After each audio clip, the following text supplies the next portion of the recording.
இனிய வணக்கம்.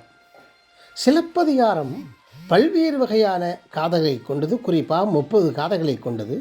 அதில் 8வது காதை தான் வேணிற்காதை. அதற்கு அடுத்த நிலையிலே கணாதிரம் உரைத்த காதை 9வது காதை. மறைந்த கதிரவன் மாலை பொழுதில் மலரும் நெல்லும் மகளிர் தூவியும் வணங்கினர். தெய்வத்தை வழிபட்டு நின்றனர். கணவனை பெறுவதற்கு கண்ணகி தோழியான தேவந்தி வழிபட்டாள், வாழ்த்தும் உரைத்தாள். கண்ணகி தீக்கனவினை தேவந்தியிடம் கூற, சோமகுண்டம் சூரியகுண்டம் நீரில் மூழ்கினால் நிலைமை மாறும், காமவேல் கோட்டம் சென்றுலகை தொழுதால் கணவனை பிரியா வாழ்வு கிடைக்கும், மறுமையிலும் நல்லின்பம் கிடைக்கும் என்றாள்.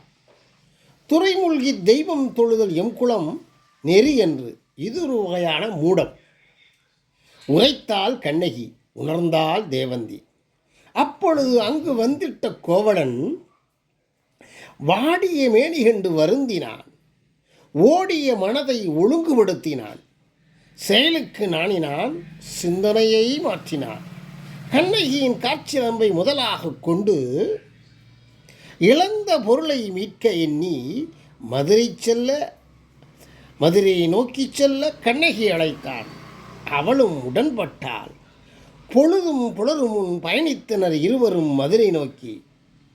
இவ்வாறு பற்பல அறச்செயல்களை, இல்லறச் செய்திகளை எல்லாம் தாங்கி நிற்பதுதான் சிலப்பதிகாரம். அதனால்தான் சிலப்பதிகாரத்திற்கு குடும்ப காப்பியம் என்ற ஒரு பெயரும் உண்டு. குடும்ப காப்பியமாக போற்றப்படும் சிலப்பதிகாரத்தை கண்டும் படித்தும் உணர்ந்தும் மகிழ்வோம். நன்றி.